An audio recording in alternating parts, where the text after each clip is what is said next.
First of all friends, మీరందరికీ చాలా చాలా థ్యాంక్స్. మీరందరూ సపోర్ట్ చేసినందుకు. మీరు మీరు నా వీడియోస్కి లైక్ చేస్తున్నారు, షేర్ చేయండి. అట్లనే మీరు లైక్ చేస్తూ ఉండండి.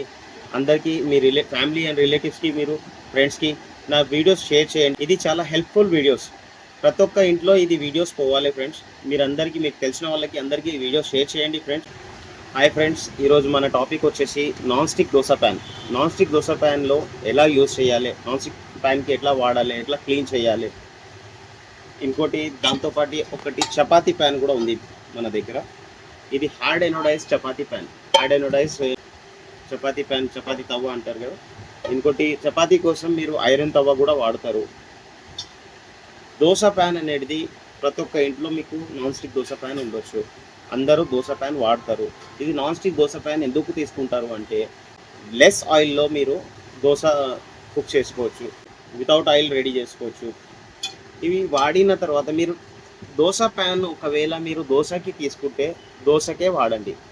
మీరు దోశ ప్యాన్ తీసుకొని చపాతీ పెట్టినారు, చపాతీ వాడినారు అనుకోండి. ఫర్ ఎగ్జాంపుల్ దోశ మీరు వేస్తున్నారు. దోశ వేసిన తర్వాత మీరు దీని మీద ఒక్కసారి మీరు ఇందులో చపాతీ వేసినారు, రోటీ వేసినారు అనుకోండి. అప్పుడు ఏమవుతుంది, నెక్స్ట్ టైం మీరు దోశ వేసినప్పుడు 4 to 5 దోశస్ పాడవుతుంది. మీది 4-5 దోశలు పాడైపోతాయి, సరిగా రాదు. దాని తర్వాత వస్తాయి. సో దోశకి ప్యాన్ మీరు తీసుకుంటే దోశకి సపరేట్ పెట్టుకోండి. చపాతీకి కావాలంటే చపాతీ ప్యాన్ సపరేట్ పెట్టుకోండి. మీరు చపాతీకి మీరు 2 వెరైటీస్ ఉంటాయి. ఒకటి హార్డ్ ఎనోడైజ్, ఇంకోటి వచ్చేసి ఇనుప తవ్వ, ఐరన్. అది వచ్చేసి చపాతీకి వాడచ్చు. చపాతీకి మీరు దీనిలో నాన్ స్టిక్ కూడా చపాతీకి వాడచ్చు. కానీ నాన్ స్టిక్లో మీరు చపాతీ పెనం తీసుకున్నారనుకోండి, మళ్ళీ చపాతీ వాడండి. దాని మీద దోశ వేస్తే రాదు మళ్ళీ. ఇంకోటి ఏంటంటే, మనం ప్రతి ఒక్క ఇంట్లో ఇది దోశ ప్యాన్ క్లీనింగ్ సిస్టమ్ అనేది సరిగా లేదు. మీరు చూడొచ్చు ఫ్రెండ్స్, ఇది ప్యాన్కి సైడ్స్ అనేది ఎడ్జెస్ చూడండి. ఎడ్జెస్ మీద మొత్తం జిడ్డు అంటుకున్నది. ఇది జిడ్డు ఎందుకు అంటుకుంటుంది? క్లీనింగ్ సరిగా లేకపోతే. క్లీనింగ్ ఎట్లా చేయాలి నాన్ స్టిక్ ప్యాన్కి? నాన్ స్టిక్ ప్యాన్ మీరు వాడిన తర్వాత వాడంగానే వెంటనే వేడిగా ఉంటుంది కదా. వేడిగా ఉన్నప్పుడే మీరు సోప్ వాటర్లో బట్ట తడి చేసి, ఉట్టి బట్టని తడి చేయండి. బట్ట తడి చేసి సోప్ వాటర్లో, నార్మల్ వాటర్లో కాదు, సోప్ వాటర్లో బట్ట తడి చేసి మీది యూజేజ్ కాగానే వెంటనే వేడిగా ఉన్నప్పుడు, ప్యాన్ వేడిగా ఉన్నప్పుడు వేడి మీదనే తూడ్చేయండి.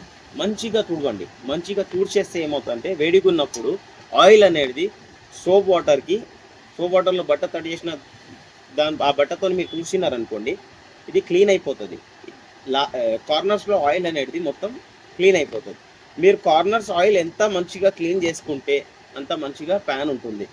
మీరు మామూలుగా తర్వాత కడుగుదామని పెట్టేస్తారు.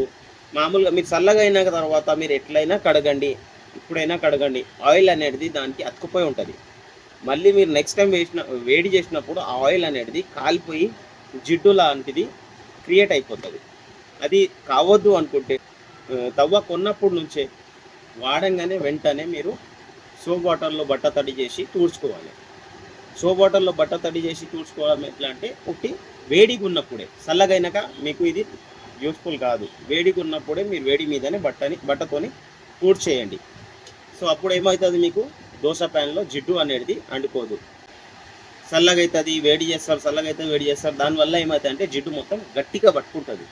అది మీ ఫుడ్లోనే వెళ్తుంది. ఫ్యూచర్లో ఫుడ్ పాయిజన్ అనేది దీనివల్లనే వస్తుంది. సేమ్ అదే ప్రాబ్లం అనేది మీకు చపాతీ ప్యాన్లో కూడా వస్తుంది. మీరు వేడి మీదనే వెంటనే తూడ్చేయాలి. వేడి మీదనే బట్ట తడి చేసి తూడ్చేయండి. తర్వాత మామూలుగా ఎప్పుడైనా కడగండి, ప్రాబ్లం లేదు. కానీ ఆయిల్ అనేది దాని మీదకి వెళ్ళి తీయాలి అనుకుంటే వేడి మీదనే మీరు బట్ట తడి చేసి, సోప్ వాటర్లో బట్ట తడి చేసి తూడ్చేయాలి. ఇంకొకటి ఏంటంటే ఫ్రెండ్స్, మీరు ఎప్పుడైనా వాడేటప్పుడు స్టీల్ గరిటతోని దీని మీద వాడకండి. స్టీల్ గరిటతో వాడొచ్చు అని కొన్ని కంపెనీ వాళ్ళు చెప్తారు. కానీ స్టీల్ గరిట వాడొచ్చు బ్రాండ్స్ మీద, కానీ తొందరగా పాడైపోతుంది. స్టీల్ గరిట వాడడానికి ప్రాబ్లం లేదు. స్టీల్ గరిట వాడితే ప్రాబ్లం, కోటింగ్ తొందరగా పోతుంది. దీని లైఫ్ ఎక్కువ ఉండాలంటే మీరు బెస్ట్ ఏంటంటే చెక్క గరిటతోనే వాడండి. చెక్క గరిట వాడితే మీకు తొందరగా పాడు కాదు. ఇంకోటి ఏంటంటే స్టీల్ పీస్తోని కడగొద్దు. స్టీల్ పీస్తోని మీరు కడిగినారంటే కూడా మీకు కోటింగ్ పోతుంది. ప్లాస్టిక్ పీస్ ఉంటుంది కదా, ప్లాస్టిక్ పీస్తోనే కడగండి.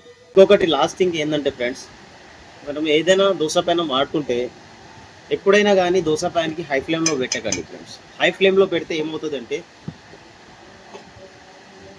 ఇది మీరు చూడొచ్చు, దీని బేస్ వచ్చేసి బల్జ్ అయిపోయింది. కింద బాటమ్ అడుగున ఏంటంటే ఉబ్బిపోతుంది. దీనికి ఎప్పుడైనా నాన్ స్టిక్ దోశ ప్యాన్కి ఎప్పుడైనా మీరు హై ఫ్లేమ్లో వాడకండి ఫ్రెండ్స్. లో ఫ్లేమ్లో వాడండి ఆర్ మీడియం ఫ్లేమ్లో వాడవచ్చు. హై ఫ్లేమ్లో ఎప్పుడు వాడకండి ఫ్రెండ్స్. సో ఫ్రెండ్స్, ఈరోజు మనం మాట్లాడింది నాన్ స్టిక్ ప్యాన్ కోసం, చపాతీ ప్యాన్ కోసం. మీకు నా వీడియో నచ్చితే కనుక నా వీడియోని లైక్ చేయండి, షేర్ చేయండి ఫ్రెండ్స్. సపోర్ట్ చేయండి. నేను ఇంకా వీడియోస్ మీ గురించి చేస్తూ ఉంటాను. ప్రతి ఒక్క కిచెన్ ఐటెం గురించి నేను వీడియోస్ వేయాలనుకుంటున్నాను. మీరు అందరు మీరు షేర్ చేస్తే, లైక్ చేస్తేనే నేను ఇంకా నాకు హెల్ప్ఫుల్గా ఉంటుంది ఫ్రెండ్స్. సో ఈరోజు గురించి ఇంతే ఫ్రెండ్స్. Thank you.